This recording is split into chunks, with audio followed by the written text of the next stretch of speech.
La tertulia de actualidad.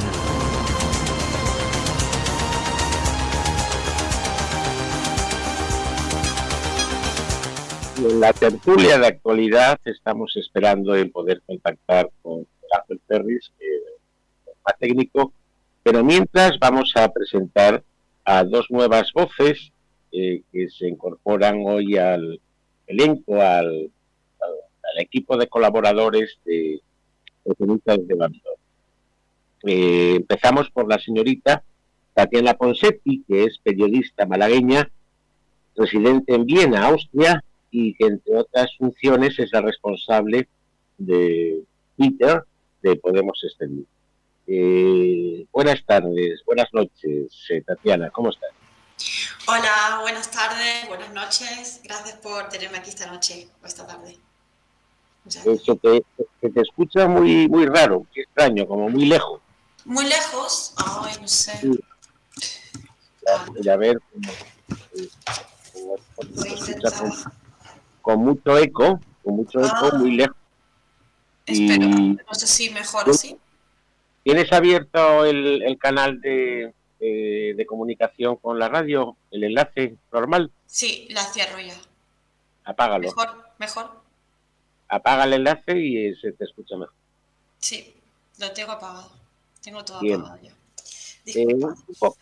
Un poco más al norte está ya Odriozola, que a pesar de su apellido es sevillano, economista, y como dije, reside un poco más al norte, en Alemania, en Berlín, si no me equivoco ya, ¿cierto? Hola Roberto, buenas noches, buenas tardes. Resido en Hildesheim, que es una ciudad pequeñita que está un poquito al sur, unos 30 kilómetros al sur de Hannover, más o menos el centro norte de Alemania. Ajá, bueno, pues vamos a intentar contactar con Miguel Ángel de otra forma, a través de WhatsApp, a ver si así puede entrar, porque parece ser que tiene algún problema. Bueno, empecemos entre nosotros a hablar un poco de... Vamos a darle la voz a la señorita, el caballero, a pesar de que nos llaman patriarcado y machismo, pues somos clásicos. Háblanos un poco, Tatiana, de ese encuentro que tuvisteis con Izquierda Unida, creo, en Viena. Sí, muchas gracias. Tuvimos este fin de semana un encuentro de Izquierda Unida Exterior aquí en Viena, los días 4, 5 y 6 de noviembre. Antes que nada, para empezar, me gustaría dar las gracias a la gente de Izquierda Unida Exterior por invitarnos, tanto a nosotras como a María Granate. Ha sido, la verdad, que muy interesante, con ponencias muy buenas este evento, y ha coincidido con el evento de la Unión de Otoño de Podemos, pero yo lo compararía más con el encuentro de círculos de Podemos Exterior en Bruselas, porque fue organizado por Izquierda Unida Exterior y con temas de la diáspora y para las migrantes de dentro y fuera de España específicamente. Entonces es más cercano a nuestro evento de Bruselas. También ha tenido apoyo de Izquierda Unida Federal y ha sido abierto con la invitación a otros colectivos, como en este caso pues Podemos Exterior y María Granate, pero sí, ha sido como, digamos, más cercano al encuentro de círculos de Bruselas. Y ha sido para ellos también como un volver a verse las caras después de tanto tiempo trabajando online como tanto conocemos. Ya hoy, Miguel Ángel, cuando entré, que estamos en la misma situación. En cuanto a temas, los temas que se han tratado varios temas y son temas, como digo, centrados en la diáspora. Por ejemplo, la circunscripción exterior, que es tras el voto rogado, que por suerte por todo el trabajo que ha habido detrás, ya ha sido derogado, pero ahora llega la circunscripción. Eso es muy importante, la circunscripción, claro, es muy importante y es el Claro. próximo paso. Además, ahí está el apoyo también de los CREES sobre el tema. Claro. Sí, sobre la circunscripción es un tema muy complejo, digamos, porque hay muchas voces diferentes. Entonces creo que es un tema que tenemos que volver a traer a Podemos Exterior y hablarlo con la militancia y ver en qué situación nos encontramos con respecto a esto y qué queremos hacer. Y Perfecto, mencionabas, no, creer, más tarde hablas más, porque si no es un claro. monólogo. Ya tenemos en línea a Miguel Ángel. Miguel Ángel, hola, ¿cómo estás? Buenas tardes, buenas noches. Bueno, pues la técnica ha permitido que pueda entrar en el programa. Bueno, ¿no sería que estás ahí echando una siesta como el otro día? No. Vengo de militar, de preparar pancartas para recibir a Petro en París. O sea que imagínate lo dormido que estoy. Este es un panfletario. Cuéntanos un poco, Miguel Ángel, de lo que se habló en Madrid, en la Universidad de Oxford, que tú estuviste presente. Bueno, pues digamos que ha sido una antesala que inaugura un poco la precampaña, digamos, de esta hoja de ruta preelectoral de todo el año 2023, en donde coinciden las municipales con las elecciones autonómicas en 12 comunidades autónomas y que es la antesala también, a su vez, del plato gordo, que son las elecciones generales teóricamente entre noviembre y diciembre del año próximo. Por lo tanto, era necesario escenificar primero un grado de unidad y de fuerza por parte de la formación de Podemos, que tras todos los años de ataques y de tergiversaciones y de fake news que ha sufrido, como se ha visto en las audiciones de las cloacas y de el lawfare mediático y judicial, pues ha resistido perfectamente e incluso repunta en las encuestas. Eso antes de contar con la clarificación por parte de Yolanda Díaz y del grupo de Sumar, de la propuesta de Sumar, de cuál va a ser su voluntad de convergencia. Por lo tanto, digamos que ha tenido varios objetivos: presentar los candidatos, arroparse con las formaciones internacionales que comparten retos y propuestas muy similares. En Brasil, con saludos de la formación que ha ganado las elecciones, saludos de Boric en directo, es decir, de un montón de países de Europa también, que esperan que el resultado positivo en España de repetir un gobierno de coalición con mayor peso de Podemos y de la izquierda pueda ser un buen ejemplo para compensar los malos resultados en Europa, ¿no? Por lo tanto, yo creo que, bueno, y por último, lanzar un llamamiento a Yolanda Díaz y al resto de portavoces de partidos progresistas y ecologistas del Estado español para definir ya el proyecto de coalición amplia y acabar con la actual indefinición que solo sirve realmente a la derecha. En una palabra, para sumar y no restar, ¿cierto? Jugando con las Sí, palabras que... Si hay que sumar, hay que tirar los dados, no se pueden guardar en el cubilete y pensar que sumen varios dados. Entonces, cuanto antes pongamos los programas, las propuestas, los apoyos encima, con una generosidad en la negociación, pero también con las señas de identidad muy claras, para aquellos que quieren acabar no solo con Podemos, también con Izquierda Unida, y dejar un poco desprotegida a la izquierda y a sus pensamientos emancipatorios, digamos, las fuerzas transformadoras, ¿no? Y dejar solo las izquierdas que o lo aparentan, como el caso del PSOE, o bien quieren colaborar con esa propuesta que reforma, pero nunca llega a transformar realmente las cosas, ¿no? Por lo tanto, yo creo que hay que estar en un campo u otro y luego podemos pactar gobiernos de coalición siempre y cuando no se ignoren las propuestas de transformación y no pase como esta legislatura, que ha habido que están recordándole como socio minoritario al gobierno del PSOE digamos, los compromisos firmados en el programa electoral.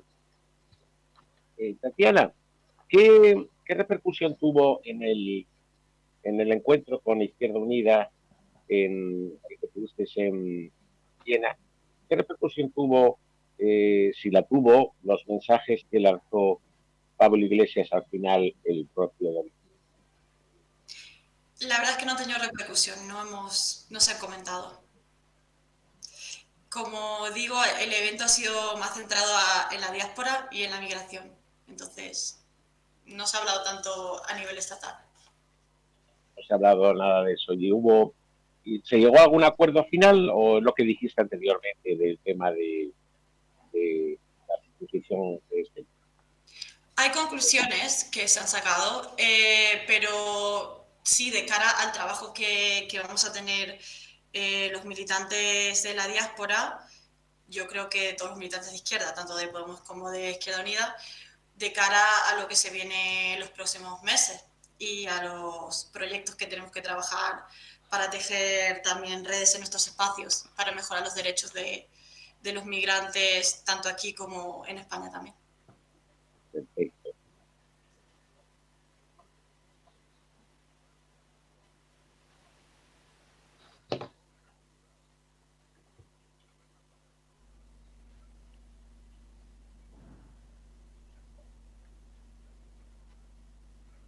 Hola.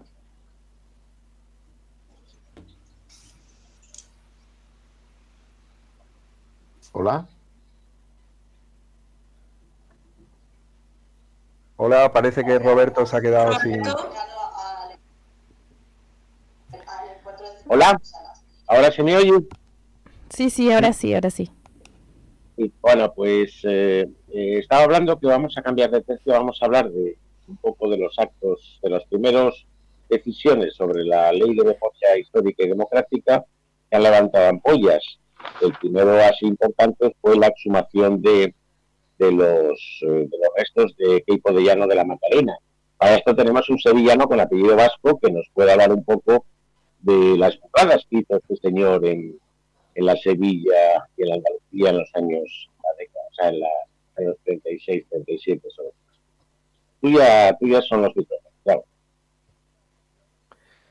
Bueno, sí, pues ha sido una decisión muy esperada.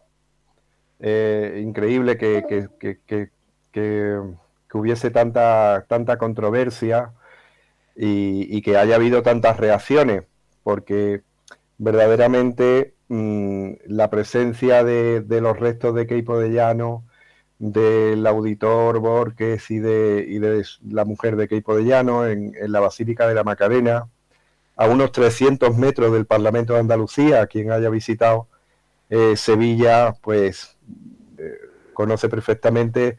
La basílica está a 300 metros del Parlamento de Andalucía y estaba allí con todos los honores, ni más ni menos que el responsable directo del fusilamiento sin juicio de Blas Infante, del padre de la patria andaluza, como se le reconoce en el Estatuto de Andalucía.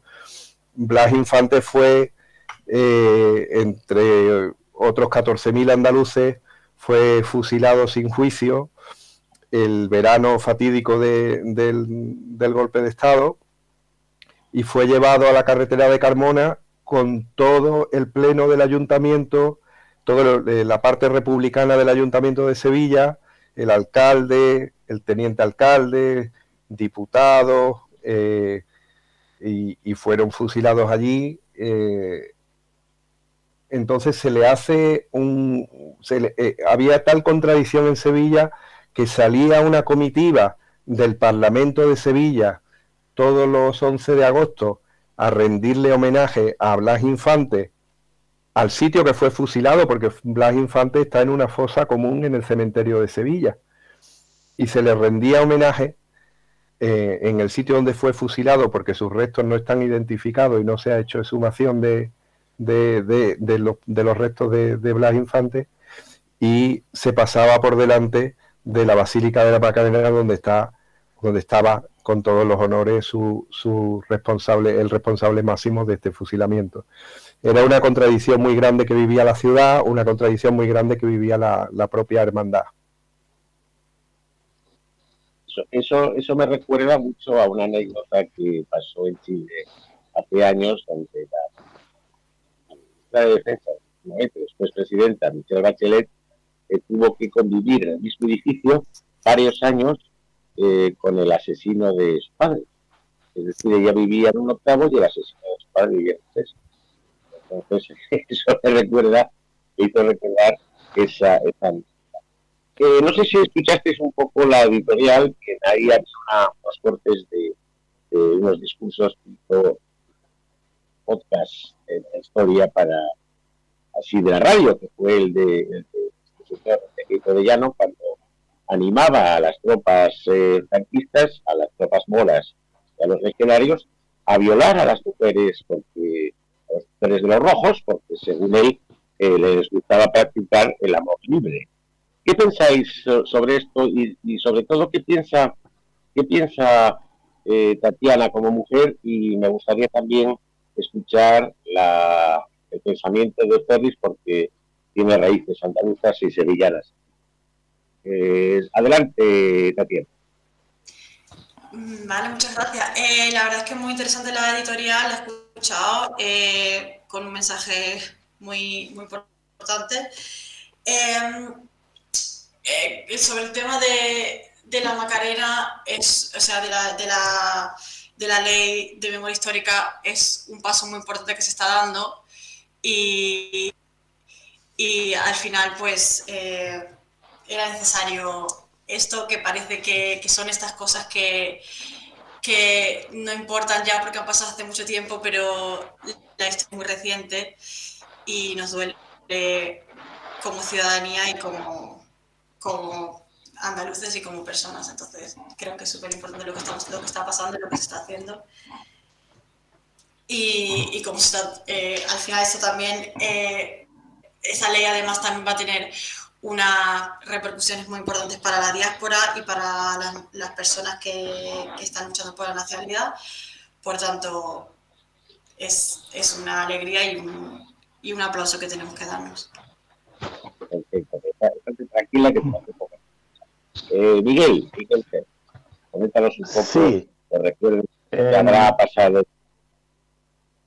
En mi caso, lo que fue los hechos de Sevilla me retraen al origen de mi familia. Justamente vivían enfrente del cuartel donde Queipo de Llano dio el golpe militar, engañando a la gente. De hecho, yo he escrito, y voy a leer si acaso un par de párrafos de mi libro autobiográfico, que todavía no he acabado, pero que empieza por estos capítulos, ¿no? Justamente conmemorando esa noche del 18 de julio. Si me permitís, aquella noche del 18 de julio, la luna se bañó ensangrentada en los barrios rojos y populares de Triana, La Macarena y San Julián. Tras la contienda inicial vino la represión sistemática y generalizada. La consigna heredada de la estrategia militar africanista y colonial y de los ejemplos de persecución y eliminación física que el nuevo régimen nazi ya estaba poniendo en práctica desde su ascenso al poder en 1933 fueron la partitura de tan terrible sinfonía fúnebre. Pocos días después, los tercios y los mercenarios rifeños, convertidos en ejército ocupante, con la promesa de salarios y recompensas, alentados a la violación de los enemigos ateos y las impúdicas mujeres republicanas como botín de guerra, fueron peinando calle por calle la ciudad en busca de posibles opositores o partidarios del gobierno republicano. Mi familia tuvo que esconder para siempre aquel cartel modernista de la tienda El Eco de París, con letras doradas, que anunciaba el negocio y que yo siempre contemplaba fascinado de pequeño en un almacén oscuro en mis estancias infantiles. Aquello fue un claro signo de los tiempos que habrían de venir, y así fue. Allí se quedó cual bandera de la libertad, esperando otros tiempos que nunca llegaron, a pesar de la posterior victoria mundial sobre el fascismo.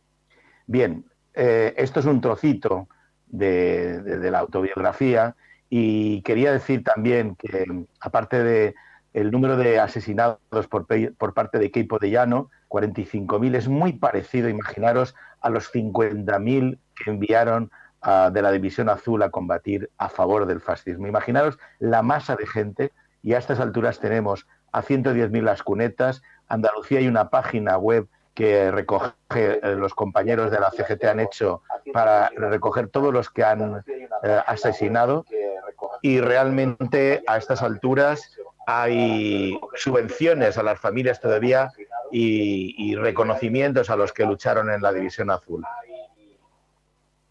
Y sin embargo, los republicanos siguen yaciendo en las... Miguel Ángel, hermosísimo. y con mucho sentimiento. Sí, perdona. Es curioso, sí, que tenía te felicito, puesta, es curioso que si se oye un retorno por aquí, hay algo que está abierto, alguna línea o algo. Por favor, mirad a ver.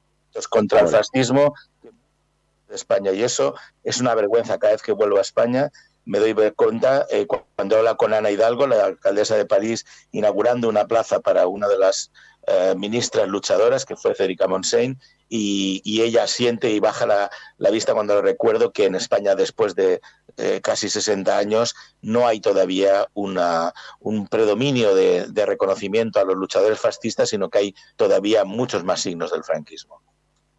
No, mira, hoy Martínez Almeida, el alcalde de Madrid, inauguró una calle que se la concedió, ¿sabéis a quién? A los tres, bueno, a todo el mundo se la digo, a Millán Astray. O sea, es decir, ya se les nota la hilacha. Es decir, hacen cualquier cosa para ir en contra de las leyes que promulga el Estado español, porque no las promulga el Partido Socialista ni Podemos, las promulga el Estado español porque están firmadas por el rey. Y el señor Martínez Almeida, alcalde de Madrid, hoy inauguró una calle dedicada al fundador de la Legión, al golpista Millán Astray.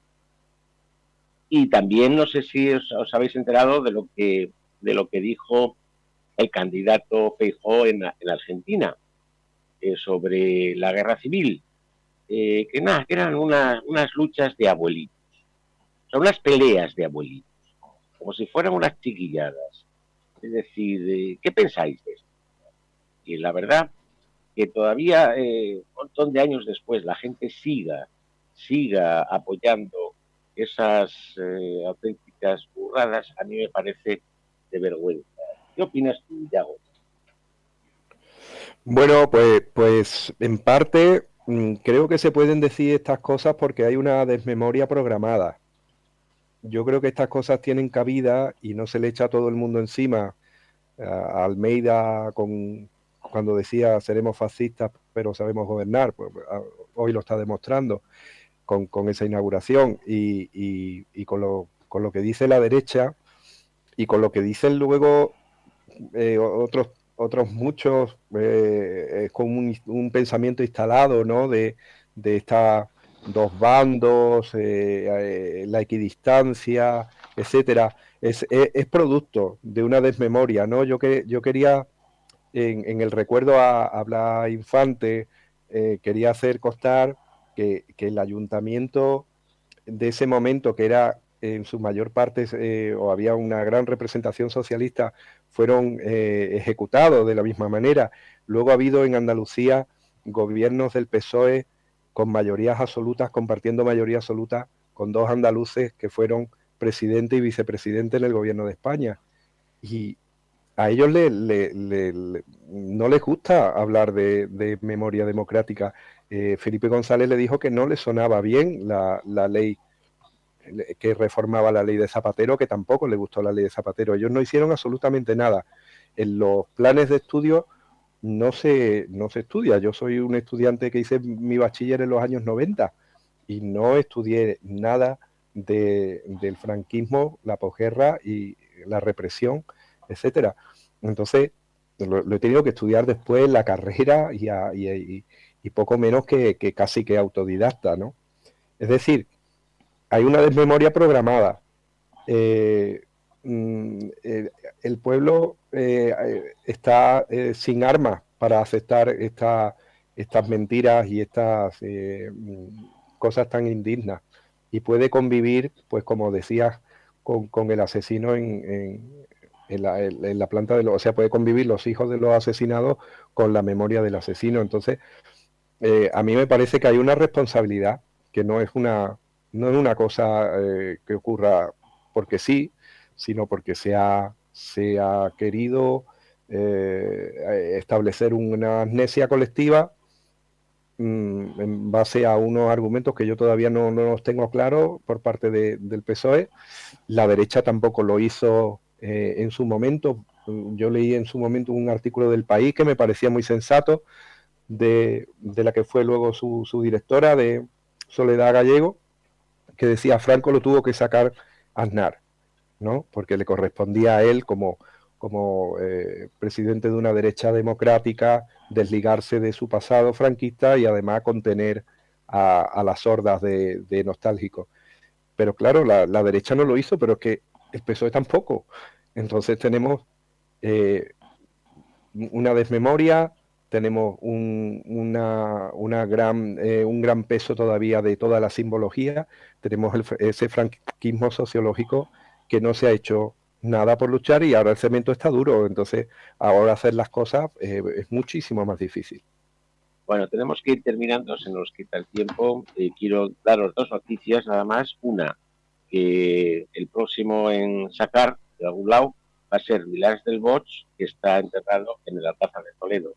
Y la otra, que es importante también, no tiene nada que ver con esto, pero sí hoy ha sido condenado la primera persona en España por emitir fake news.